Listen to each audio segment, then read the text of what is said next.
Hey guys, what is up? It's your boy WilOcho back from O in the C with a different kind of video today. So obviously the Tampa Bay Buccaneers schedule just dropped yesterday in its entirety for all of the NFL world to see, and I actually have not looked at it yet. I've been crazy busy and I genuinely have not looked at the schedule. Rather than me just look at it and call somebody up and talk about it and rant about it for hours, I decided to actually do that on camera. So we're gonna get an actual reaction to the schedule. Now, I do know some of the aspects of the schedule because some people have just texted me and I've seen what they've said. So, spoiler alert, I do know, obviously week 1, we open up with the Dallas Cowboys. I do know that the bye week is like right in the middle of the season. I know that Tom Brady goes back to Foxborough in early October. So I do know some of the aspects of the schedule, but I don't know really the schedule in its entirety. And I'm excited to look at it. So I guess let's get started. I'm actually on the Tampa Bay Buccaneers Instagram, so shout out to them. And here we go. Week 1, we have the Dallas Cowboys, September 9th, prime time, Thursday Night Football. I mean, this is not a reaction because I already knew that this was the matchup. And if you guys follow me on Instagram, in a Daily Bucks Minute, the day before the schedule release, we talked about how most likely the matchup was going to be either the Saints or the Cowboys in week 1. And I said it would probably be the Cowboys just because they're the Cowboys. Let's be honest. That's generally how it goes. Week 2, we have the Atlanta Falcons, and it is a home game against the Atlanta Falcons. So the Tampa Bay Buccaneers actually open up with back-to-back home games, which I do like. And so last year, we didn't play the Atlanta Falcons until December. We played them 2 times in 3 games to close out our season. Beat them in both. The games were fairly different, although both were competitive.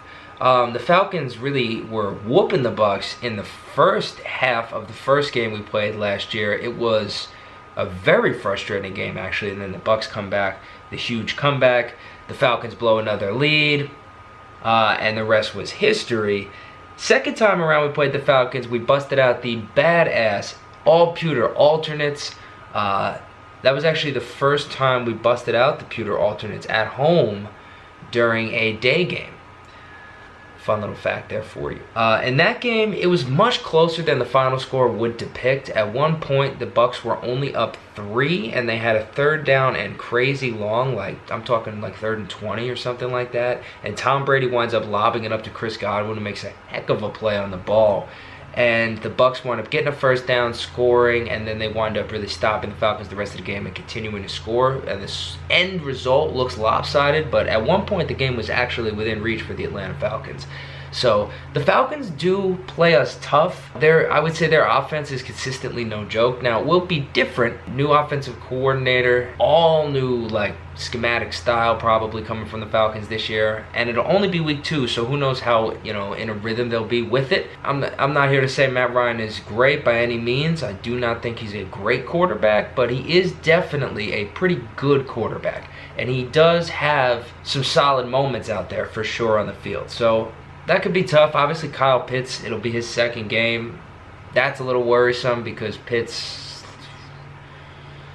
and Hurst at tight end is a matchup problem for anybody, even the Tampa Bay Buccaneers defense. But we'll see how that goes. The Falcons in week 2, the Buccaneers definitely have the potential to start the season out 2-0.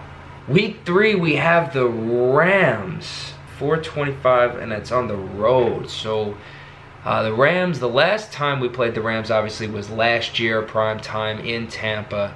Another Color Rush pewter alternate game, so we're just going right down the line here, one to the next. The Bucs lost that game. That was a frustrating loss because it felt like we kind of blew it. The game was right there for us to win. It also came as a nice precursor to the Kansas City Chiefs loss, which we endured the very next week. The last time we actually went out to LA was the Rams in 2019.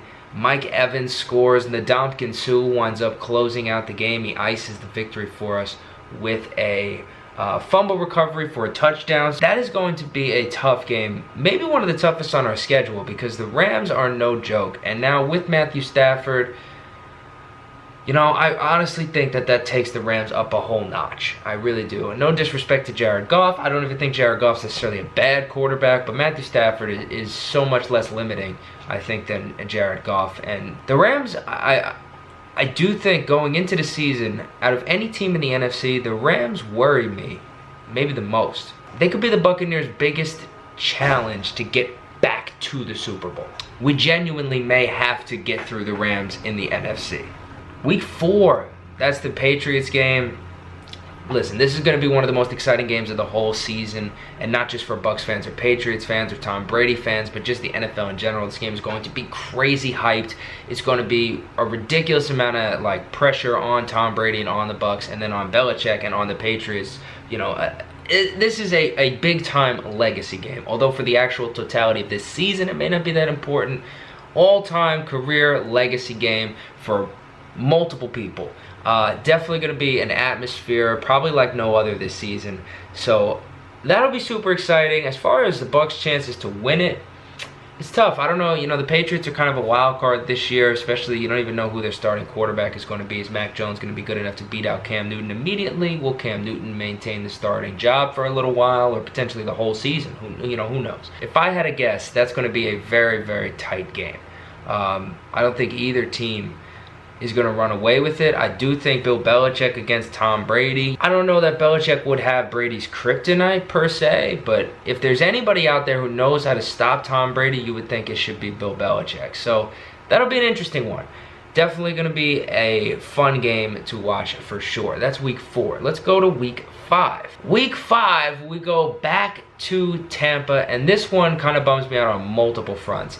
We got the Miami Dolphins rolling into Tampa Bay. It bums me out. The first thing I hate about this is it's a home game for the Tampa Bay Buccaneers, but it's a wasted home game because we're playing the freaking Miami Dolphins. The Miami Dolphins are based out of Florida. Bucs and Dolphin fans who are, anywhere in the area, they can just drive, and so the home field advantage will not be crazy in this game by any means, and it's basically a home game for the Dolphins as much as it is the Bucs because it's a 2-hour drive, 2.5-hour drive to get there. It's just, to me, it's a wasted home game. That bums me out. Second thing that bums me out about this is it's actually going to be potentially 2 tough games in a row for the Tampa Bay Buccaneers offense and for one TB12, the GOAT, because not only is he going into the Bill Belichick-led Patriots rematch, and that is going to be tough. Belichick is going to want to show him up. He's going to want to ball out against Tom Brady. Come on. Competitive pride and ego, that's a thing. He is going to want to beat up on Tom Brady if possible. But then right after that, Tom Brady has to go take on another Bill Belichick disciple, and arguably the best Bill Belichick disciple from what we've seen thus far. And I don't love that. I do not love that. Brian Flores. The Miami Dolphins have themselves a decent young football team for what we saw last year. The development of Tua, that's something that we still got to see. The defensive aspect of it, them having not necessarily the matchup against Tom Brady, but just if there are people who would know how to stop Tom Brady, it's people who played with or rather coached against Tom Brady in practice for years. And Bill Belichick, Brian Flores, they check that box. They've coached against Tom Brady over and over and over and over and over again, drilled every situation with them in practice over and over and over and over. So to me, that worries me a little bit, although I do think the Buccaneers will be able to overpower the Dolphins eventually. I just don't think the Dolphins will be good enough on their offensive side of the ball to consistently, put up enough points to beat us. I do think, though, that could be 2 tough games in a row for Tom Brady, which could be in an early season stretch where the national media is swinging a whole lot of hate towards Tampa Bay. But that'll be nothing new, right, guys? Next up, we have week 6, and we are back in the NFC East, taking on the Philadelphia Eagles in Philly. Now, this is a game we should win. I don't have a lot to say about this. Jalen Hurts, I don't think he'll be bad per se, but am I worried about Jalen Hurts? No, I'm not. Am I worried about the Philadelphia Eagles? No, I am not. The Buccaneers should win that game October 14th in Philly, and I kind of live semi-close to Philly. That's a game that maybe you know, maybe I don't know. Maybe I head to that game. It's actually a night game too. So, oh, it's Thursday night football, matter of fact. So that might be kind of cool. Thursday night football in Philly. That does throw kind of a monkey wrench into it because you always see random occurrences on Thursday night football, right? Sometimes teams that have no business winning games win games. And sometimes, you know, it's just a total blowout. It's completely one-sided. Thursday night football is always kind of a toss-up, if you will. But the Buccaneers, they should really handle business against the Eagles. Okay, so after the Philadelphia Eagles, the Tampa Bay Buccaneers are going to come back home and play a 4:30 p.m. game against the Chicago Bears. Now, the Bucs just lost to the Bears with freaking Nick Foles last year, and that was by far and away, oh my gosh, that was such a frustrating game. That was such a frustrating, winnable game for the Tampa Bay Buccaneers. That was infuriating. And even Tom Brady lost his cool. That was the one game where Tom Brady got really heated and yelled at everybody on the Bucs sidelines. You know, Justin Fields or Andy Dalton, it really doesn't matter. The Bucs should be able to take care of business against the Bears at home. I don't think the Bears are ready to compete for a Super Bowl. I don't think they have but so many weapons. Their defense is good, but I think their defense is good to great, but it's certainly not elite. And I do think that the Buccaneers should be able to take advantage of matchups there. I think the Bucs should beat the Bears. Might be a tight, ugly game, but I think the Bucs should beat the Bears. Next, we have the Saints in the Dome. Coming off a physical Bears game, then we're going to have a physical road Saints game. Wow. Back-to-back, those are going to be physical, brutal games. Tough defensive fronts. That's going to be tough. Wow, that's going to be tough. Back-to-back, Bears, Saints. And it's on the road. So once again, second year in a row now. Actually, third year in a row, I think. Might even be the fourth year in a row. All right, I can't go back 5 because I'm genuinely not sure. Oh my gosh, it is the 5th year in a row. Somebody's got to fact check me. I'm not going to fact check myself. But I'm thinking it's the 5th straight consecutive season where in the Saints-Bucks rivalry, we have gone to New Orleans before they have come to Tampa. I'm pretty confident in that stat, but somebody fact check me. The Bucks go into the Dome.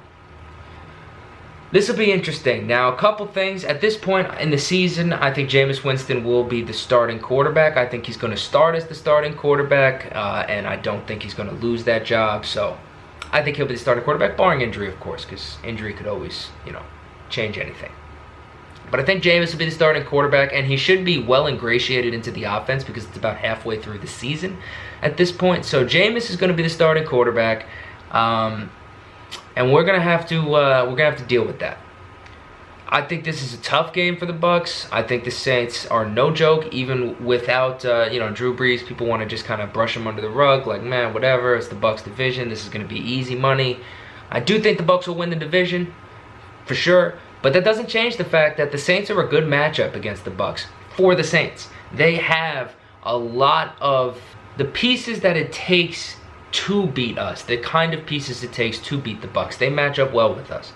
And the fact that they lost Drew Brees and they lost a couple other guys, obviously in free agency because they were in salary cap, you know, just a nightmare, and they had to cut a bunch of players, does not mean that they don't still have a competent coaching staff and a legitimate home field advantage. The Dome is going to be going, assuming fans are allowed in the game, the Dome is going to be going crazy for that game because it's the revenge game for the Saints in a sense, because we just absolutely whooped them and retired Drew Brees and sent them home from the playoffs last year.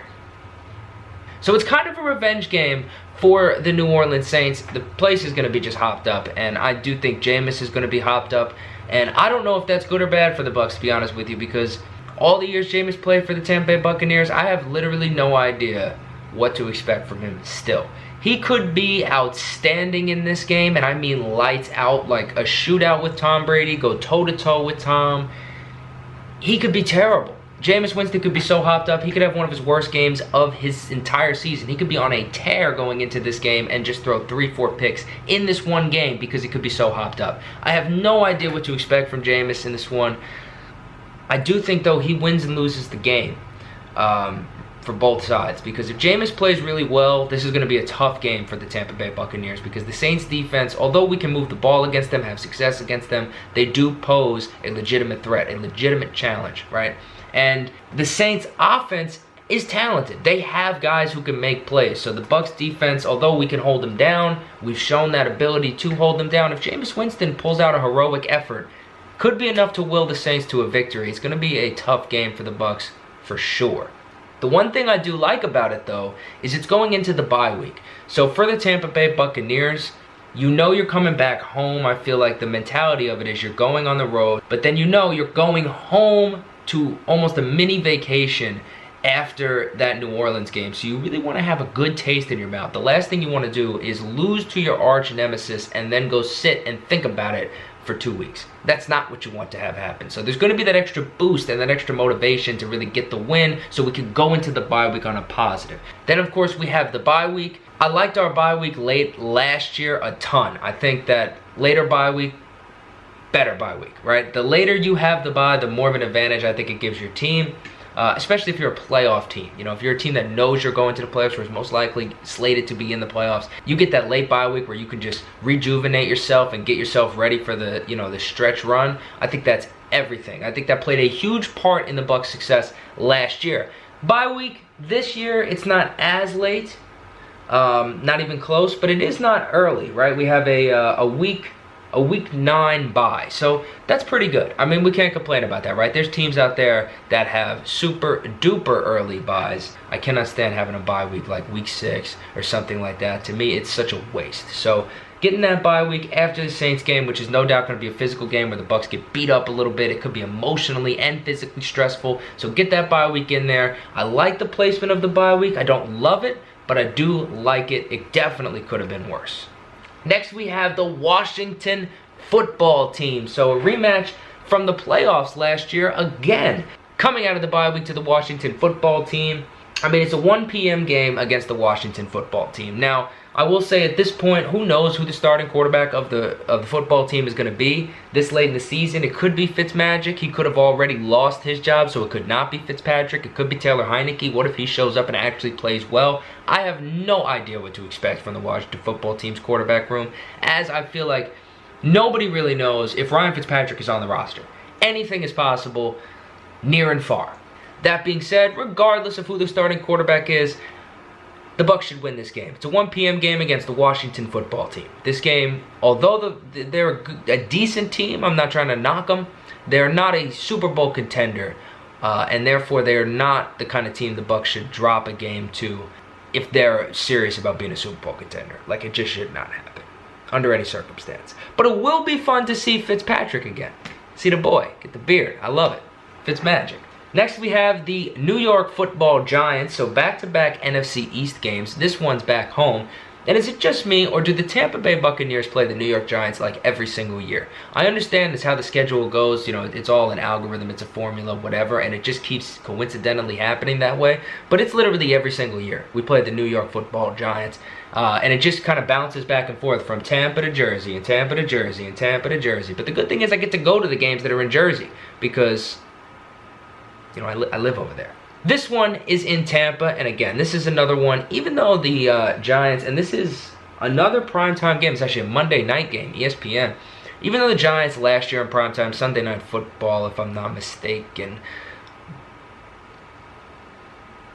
I think it was Sunday night, really put a, maybe it was Monday? Either way, in primetime, I think it actually was Monday, I stand corrected.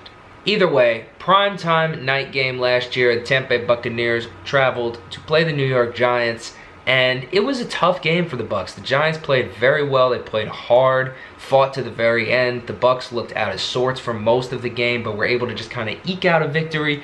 That was the Antoine Winfield Jr.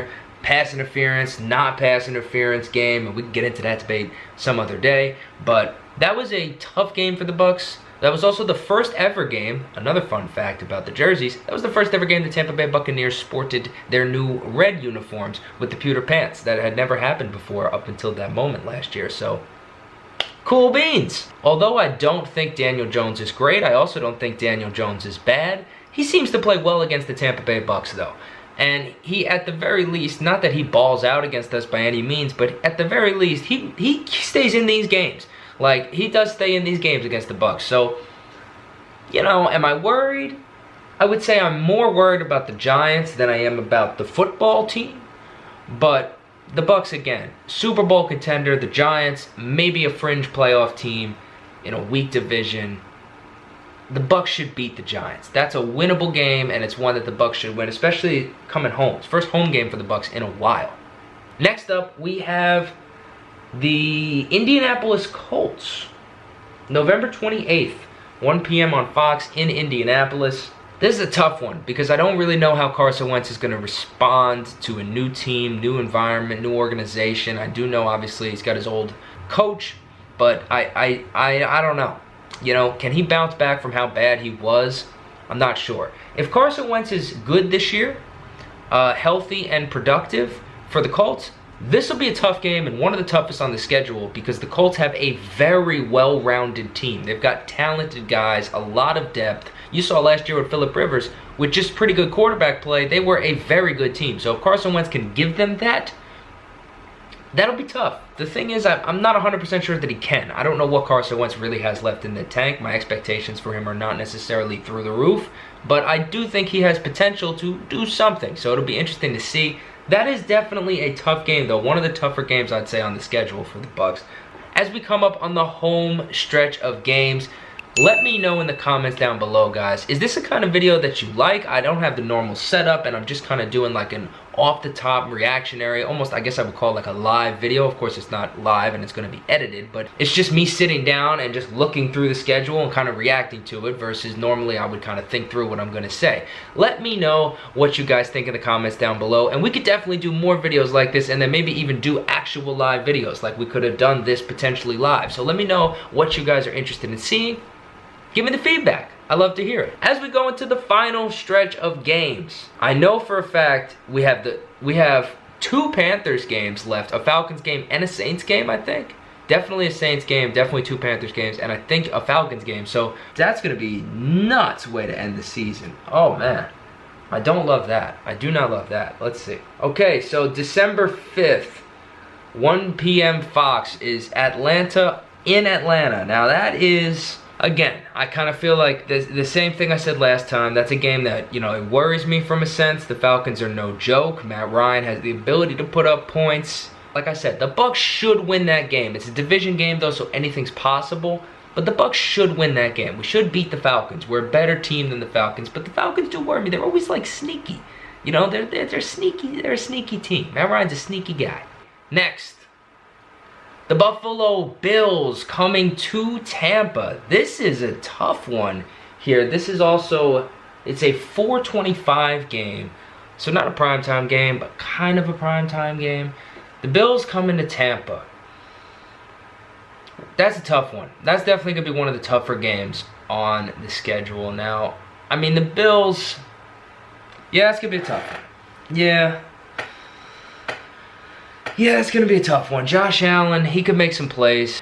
The one thing I do like, you know, if the Bills stick with, and obviously I'm going heavy off of the Bills last year, but they had no commitment to the run game. The Buffalo Bills didn't have any interest running the football. They were a pass happy team. I don't think that'll work against the Bucs. I do think that even though Josh Allen is good, the Bucs are so good, you got to be balanced to beat them. You got to have a balanced attack. You cannot just come out and throw every play. That's not going to work. They're going to have to at least show some commitment to them. They might not have to run it successfully per se, but they're going to have to at least hand it off some, you know, a little bit, because the Bucs are too good. Too much pass rush, too much talent. It's going to be tough to throw the ball, you know, 50 times against the Bucs, 45 times against the Bucs, and walk away with a win. That's going to be tough. Josh Allen is going to have to be impeccable for that to happen. Kind of feel similar to the Colts and the Bills. I kind of feel similar there. I think both of those teams are just solidly built all-around good teams. I think the Bills are better than the Colts, but I do think the Colts, heavily dependent upon the quarterback play, how Carson does his first year with the team, but I do think those two teams, I think, are very similar. And that could be, both of them could pose tough games for the Bucs. After that, we have the Saints for the second time, and they come to Tampa December 19th. I do like them coming to Tampa more than I like going to the Dome, but the Saints they're a legitimate competitor for the Tampa Bay Buccaneers. I mean, that is going to be a tough game. Again, Jameis Winston, at that point, he's going to have basically a full season under his belt because basically the whole season at that point has passed. He's going to have a full season under his belt, more or less, and I do think, I expect good things from Jameis, you know? I mean, that's a topic for another day, you know, in a different video where we can discuss it. But I do expect Jameis to play well this year. So I think that'll be a very difficult game for the Tampa Bay Buccaneers. One of the more difficult games on the schedule, similar to the first time we played the Saints. So I just think they're a well-rounded team, and the Bucs are a good matchup for them. And I think that, you know, Jameis Winston poses a potential threat. We'll see. Only time will tell on that one. Next up, we've got the Carolina Panthers for the first time, and we're going to Carolina. So this game is also kind of tough, kind of up in the air to call because, again, it's really quarterback dependent. I was a big Sam Darnold guy. I thought the Jets, you know, without getting too heavy into it, I think the Jets really mismanaged Sam Darnold, and they kind of let him down as much as he let them down. I think a fresh start for a guy like Sam Darnold is going to be huge. Now, do I think he could turn around his entire career in one season? You know, not necessarily. Like, I don't think that he's about to become a star per se, but I do think that he will have some success with the Carolina Panthers. He's definitely going to be better with the Panthers than he was with the Jets. So I'm assuming he can stay healthy, because he definitely had some injury concerns with the Jets. And assuming McCaffrey stays healthy as well, because that is a big part of it. He's quite literally their best player. You know, again, division game, I really think the Panthers are no joke. In the last couple of years, at least since Matt Rule, for the most part, I've agreed with the things that the Carolina Panthers have done. From afar, I've looked at the moves they've made, and I've been like, okay, yeah, I see the logic in that. You know, and that's not the case with most NFL teams. I feel like I look around the NFL landscape, and a lot of the times I'm like, why would you do that? But with the Panthers, I get it. Now, the moves haven't necessarily worked out perfectly for them, but I think there is a logic there, and I understand the logic, so I can't knock it, you know, because I do understand it. And, you know, Sam Darnold could be good for them. That could be a diamond in the rough find for the Carolina Panthers, no doubt. Definitely a super talented guy. You're talking about getting a top 5 draft pick from just a few years ago at the quarterback position, who everybody thought was going to be a franchise guy. You're getting him. They got him for basically nothing, and, you know, you're going to put him in, and it's basically house money, because if he succeeds, you found your guy, and that's amazing.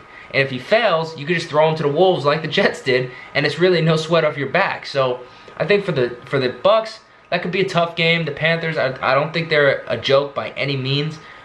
They may wind up being the worst team in the division this year, and that still doesn't mean they're a joke. Even with that being said, I think that they're going to be a competitive team, even if they are the worst team in the division. Next up, and we're in our second to last week, we've got the Jets. That's so funny. I just talked about the Jets. Well, the Jets, okay. The Jets in New York, or in Jersey, January 2nd. So it's going to be frigid. It's a 1 p.m. game. Still, it'll be cold. Trust me. It'll be a cold game. Probably windy as all get up at that point. That'll be another game that's kind of up in the air until we see how the quarterback plays for the team. You know, as I go through the schedule, I see that we're going to be up against a whole lot of teams that have a quarterback this year that they didn't have last year. So it'll be kind of interesting to see how these new guys play and adjust and are in their new scenarios. You know, we'll see. Jets drafted a rookie quarterback, obviously, and that's going to be an experiment, right? I mean, the Jets, they've got a history. It's not necessarily the best history to the position. Can they correct it? They seem to have a good coaching staff in place. I think they've made the proper moves thus far. You know, I think their offseason was definitely a good offseason. But to me, again, this is a game, I look at it and I say the Tampa Bay Buccaneers should win this game. Should be able to beat them. Even if the Jets are taking strides in the right direction, which I do believe it seems like they are from an outsider's perspective. Regardless, I don't think they're close enough yet to challenge the Bucs, assuming the Bucs, you know, bring their A game, come and play. So I'm going to say the Bucs get the win there. Now, by process of elimination, I can pretty much figure out our last game of the season is going to be the Carolina Panthers in Tampa, if I'm not mistaken. Let me just confirm. And then let me also check to see that it's a primetime game versus not a primetime game.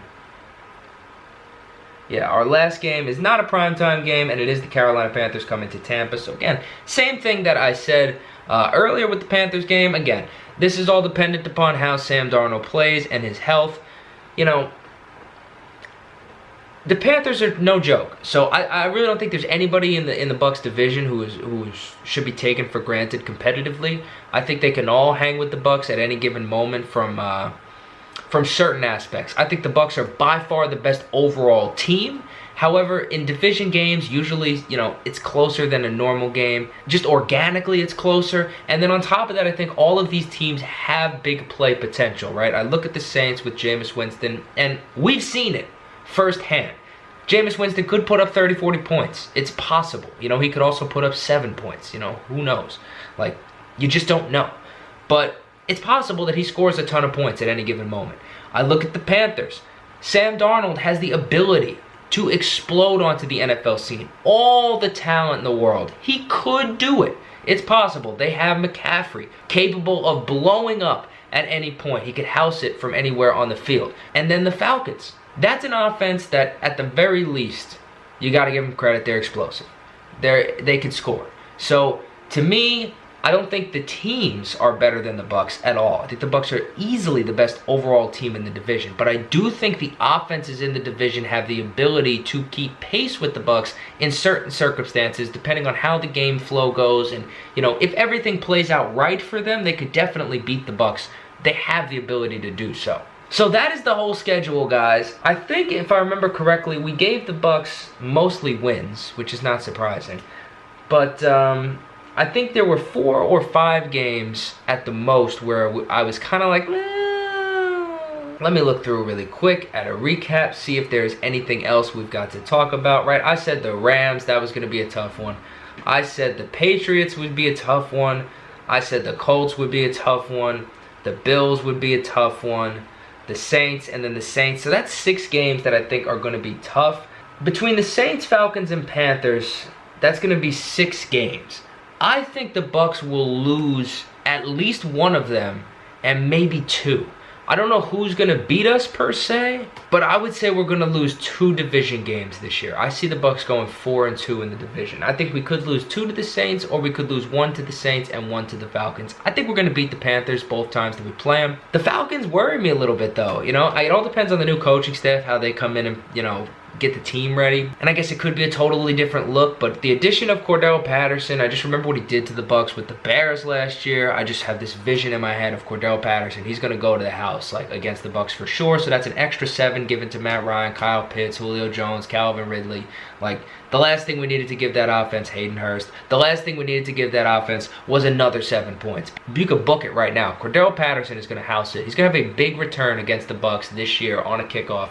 He's making a big play against the Bucs. I'm calling that. I do think the Falcons games could be tough, and I don't think we sweep the Saints by any means. Nothing would make me happier than for the Tampa Bay Buccaneers to sweep the New Orleans Saints, but I don't think it's going to happen. I think the Saints will get a win against us somewhere. I don't know what's going to happen with the Saints. The Saints are tough because Jameis, you never know. But it just seems too good that we would sweep Jameis Winston and the New Orleans Saints, beat them twice. I think we'll probably split with them. All in all, I'm going to give us 4-2 in the division, which leaves us with the Buffalo game, the Indy game, and the Rams game. Those 3 games are going to be tough. Buffalo, Indy, and the Rams, which is 3 more games. So that would be, what, 13-5? Or 12-5. That would be 12-5. Now, I do think 12-5 would be closer to worst case scenario than to best case scenario. But I always like to, you know, when you look at the schedule, you're silly if you just think, oh, win, win, win, win, win. The best mentality to have is to be real and just, like, honestly look at it from as non-biased a perspective as you can. And, you know, just prepare for the worst. Plan for the worst. And I do think 12-5 is probably closer to the worst case scenario than the best. I have heard some people floating around the potential of the Tampa Bay Buccaneers going 20-0 this season. I just want to say, while I do think Tom Brady would love nothing more than to go 20-0, I personally would, golly, I mean 20-0, that doesn't even sound, that's ridiculous. But I do think the Buccaneers have a good chance to be a heck of a team this year, let's say that. And I do think that the Buccaneers could be battling for the 1 seed, be like the 1 or the 2 seed come year's end. But we will see. That has been the live reaction to the schedule release. Let me know what you guys think in the comments down below, both about the video format, this kind of style, and also just about the schedule. How do you feel about it? Do you think we got hosed? Do you think this is going to be a good schedule for the Bucs? How are you feeling about the bye week? What do you think is going to happen with Jameis Winston and the Saints? 2 matchups against Jameis. That's going to be crazy. What do you think about just the overall layout of it? Give me your feedback. Give me a record prediction too if you're feeling risky. That's going to do it for this video. Thank you guys for staying to the end. I say that like it's, you know, just like a thing that I say, but I really do mean it. Thank you guys. Those of you who stay to the end, it is really flattering and I appreciate it. That is the end of the video, guys. Stay tuned for the next one here on O and the C.